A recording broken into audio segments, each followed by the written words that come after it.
उसको 7 करोड़ से ज्यादा लोगों को जो है उसमें सहन करना पड़ता है। तो हमने कहा कि इसकी भी व्यवस्था कुछ ना कुछ हमारे लिए होनी चाहिए, क्योंकि आज राज्य को बहुत सारे संसाधनों की भी जरूरत है। राज्य को अगर हमने हिंदुस्तान के श्रेष्ठ राज्यों में शामिल करना है तो हमको हर क्षेत्र में श्रेष्ठ होना पड़ेगा। और ये जो शहादत के दिवस हैं, श्रद्धांजलि दिवस है, उस दिवस पर हमको यह भी संकल्प लेना चाहिए कि जो हमारे शहीदों के सपने थे, हमारे आंदोलनकारियों के सपने थे, उन सपनों में था कि उत्तराखंड जो है एक हमारा राज्य अलग होगा और वो हिंदुस्तान के एक श्रेष्ठ राज्यों में से होगा। हमने भी उसके हिसाब से आज सारी योजनाएं, सारा रोड मैप अगले 3 सालों के लिए और अगले 10 सालों के लिए बनाया है। 3 सालों का रोड मैप है कि 2025 में जब हमारे राज्य स्थापना का 25 साल पूरे होंगे, रजत जयंती वर्ष हम जब बना रहे होंगे, उस समय हम हर क्षेत्र में, हर दिशा में, हर विभाग में, हर काम में हम हिंदुस्तान के श्रेष्ठ राज्यों में से एक हैं। और उसके लिए होगा कि हमको हर क्षेत्र में काम करना होगा। हर क्षेत्र में हम लोग काम करेंगे और अपनी अपनी जिम्मेदारी समझ के एक वर्क कल्चर जो पूरे देश के अंदर मोदी जी के प्रधानमंत्री बनने के बाद हुआ है। हर किसी को काम करना पड़ता है, आउटपुट देना पड़ता है। देश का सम्मान, देश की पहचान पूरी दुनिया में बढ़ी है। आज भारत, पहले भारत को लोग समझते थे भारत फिसलंगू भारत है, भारत दब्बू भारत है, लेकिन इन सालों में भारत की पहचान बन गई है कि भारत श्रेष्ठ भारत, समर्थ भारत, समृद्ध भारत, शक्तिशाली भारत और दुनिया को दिशा देने वाला भारत, दुनिया का नेतृत्व करने वाला भारत। हम उस दिशा में आगे बढ़ रहे हैं। आप देखिए, पिछले दिनों रूस और यूक्रेन युद्ध हुआ। उस समय जहां भारत के बच्चे जो वहां पढ़ते थे, हमारे बेटे बेटियां उत्तराखंड के भी थे बहुत सारे, वो अपने हाथ में सबके सब तिरंगा लेकर चल रहे थे, तिरंगा लेकर आ रहे थे और तिरंगा उनके हाथ में था, तो सारे के सारे सुरक्षित जो है सीमा पार हो रहे थे। कांवड़ियों ने इस बार उत्तराखंड से हमारी मां गंगा का जल लेकर अपने अपने स्थानों पर गए, जो अपने आप में एक रिकॉर्ड है।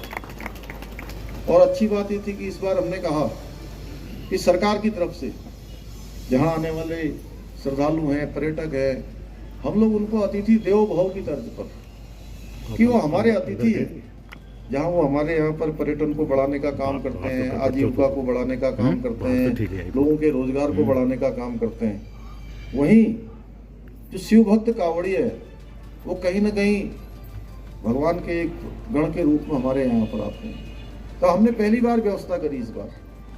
मुझे पहले का फीडबैक बताया गया कि किसी भी यात्रा में सरकार के द्वारा कांवड़ यात्रा के लिए कोई बजट नहीं दिया जाता है। रतौड़ी साहब, कुंभ यात्रा होती है तो कुंभ यात्रा में कई सैकड़ों करोड़ का यात्रा चला जाता है बजट कुंभ करवाने के लिए। तो मैंने वहां जाकर बैठक ली पहली बार हरिद्वार में। मैंने पूछा कि कुंभ में कितना बजट आता है? बोले साहब, हर बार का बजट अलग अलग है, लेकिन सैकड़ों करोड़ से कम कभी नहीं होता है। तो मैंने कहा कितने लोग आए थे पिछली बार कुंभ में? तो बोले लाखों में थे। तो मैंने कहा कुंभ में लाखों में लोग आए और आपने सैकड़ों करोड़ बजट लगा दिया, कांवड़ में कितने लोग आने वाले हैं? तो उन्होंने कहा कांवड़ में करोड़ों तो संख्या जाने ही वाली है, 3 करोड़ 4 करोड़ के लगभग अनुमान लगाया। तो मैंने कहा जब 4 करोड़ लोग आएंगे तो आप बजट की व्यवस्था नहीं करेंगे तो कैसे उनके लिए इंतजाम होगा, कैसे पानी पीने का इंतजाम होगा, कैसे लाइट का इंतजाम होगा, कैसे शौचालय का स्थान होगा, कैसे अस्पतालों के लिए जो है अलग से व्यवस्था होगी, गाड़ियों की व्यवस्था होगी। तो इस बार पहली बार ऐसा हुआ कि हमने कांवड़ यात्रा के लिए भी उत्तराखंड सरकार की तरफ से वहां पर बजट आवंटित किया। और मैंने स्वयं जाकर वहां कर शिव भक्त जो हमारे कांवड़िया आए उन सबका मैंने अभिनंदन किया। उत्तराखंड की देवतुल्य जनता की तरफ से स्वागत किया, उनका अभिनंदन किया। उसका असर ये हुआ कि हर बार कांवड़ यात्रा में कहीं ऊंच नीच होती थी, कहीं आपस में लड़ाई भी हो जाती थी, कहीं प्रशासन के साथ टकराव भी हो जाता था। उत्तराखंड राज्य को प्राप्त करना कितनी मुश्किल से उत्तराखंड राज्य मिला, और वास्तव में जैसा अभी युद्ध सिंह गुंचुला जी कह रहे थे, खटीमा गोलीकांड के शहीद हों, मसूरी गोलीकांड के शहीद हों, चाहे हमारे देहरादून के शहीद हों, रामपुर तिराहा कांड के शहीद हों, हमारी वो बहनें हों जिनके साथ तमाम प्रकार का अत्याचार हुआ, उन सबको हम इस दिवस पर याद करते हैं। पिछले वर्ष भी मैं यहाँ आया था, गणेश जोशी जी भी आए थे, हमारे और निगण भी आए थे, सभी ने, हम लोगों ने उनकी श्रद्धांजलि सभा में भाग लिया था, इस वर्ष भी भाग ले रहे हैं। ये दिन हमको ये स्मरण दिलाता है कि ये उत्तराखंड राज्य हमको आसानी से नहीं मिला है, इसलिए इस दिन हम जहाँ उनका स्मरण करते हैं वहीं हमको आगे उत्तराखंड राज्य कैसा होगा, उसमें हमारी कैसी सहभागिता होगी, क्या हम उसमें योगदान दे सकते हैं, यह भी एक हमारे लिए संकल्पबद्ध और वचनबद्ध होने का दिवस है।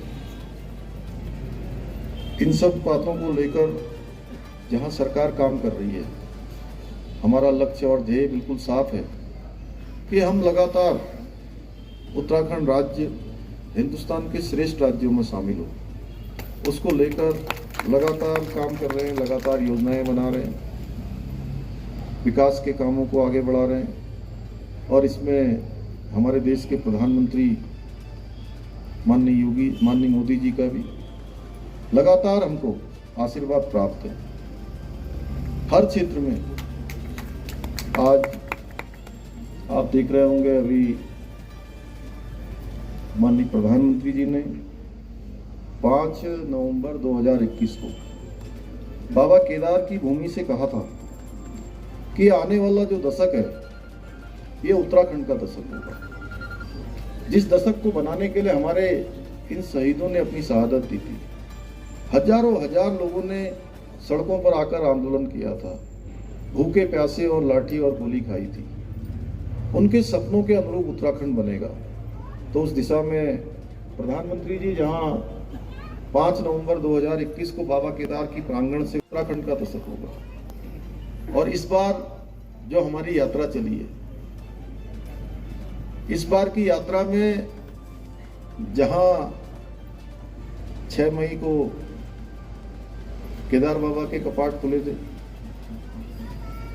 8 तारीख को बद्रीनाथ जी के कपाट खुले थे, अभी तक चारों धाम और पूरी यात्रा में 30 लाख से भी ज्यादा श्रद्धालुओं ने अभी तक दर्शन कर लिए, जो अपने आप में एक रिकॉर्ड है। अभी यात्रा सीजन बचा हुआ है, सितंबर माह में, अक्टूबर माह में और फिर कुछ नवंबर माह में, तभी यात्रा चलनी है। सारे रिकॉर्ड ध्वस्त हो रहे हैं, सारे रिकॉर्ड टूट रहे हैं। मैं पिछले दिनों किसी कार्यक्रम में मसूरी आया था, तो मसूरी में भी मैंने देखा, वैसे तो मसूरी में हर साल ही ऐसा होता है, इतने पर्यटक आते हैं, इतनी बड़ी संख्या में आते हैं कि हमको यहाँ पर निकलना भी भारी पड़ जाता है। प्रशासन के लिए, शासन के लिए, सब लोगों के लिए एक चुनौती होती है।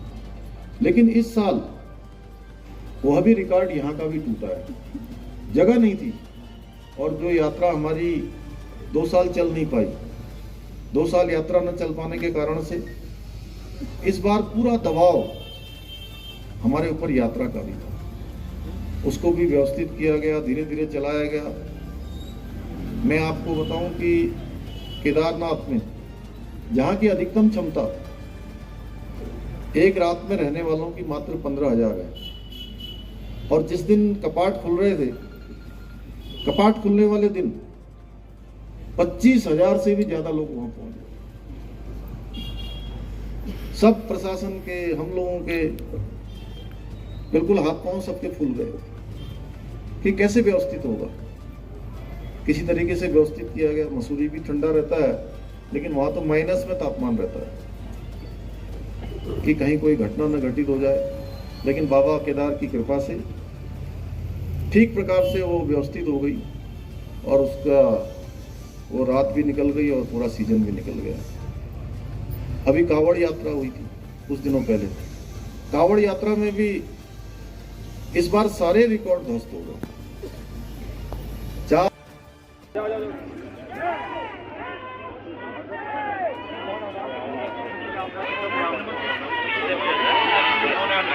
मैं सभी से उत्तराखंड के अमर शहीद, उत्तराखंड के अमर शहीद, उत्तराखंड के अमर शहीद। अब हमारे बीच में माननीय मुख्यमंत्री जी आ गए, वेट करेंगे। उत्तराखंड के अमर शहीद, धन्यवाद। इसी कड़ी में बलवीर सिंह नेगी जो हमारे शहीद हुए, उनके बड़े भाई विजेंद्र सिंह, बहुत बहुत धन्यवाद। मैं धर्मपाल सिंह जो हमारे शहीद हुए, उनकी पत्नी प्यारी देवी जी यहाँ पर आई हुई, कृपया करके मंच पर आने का दर्ज करें।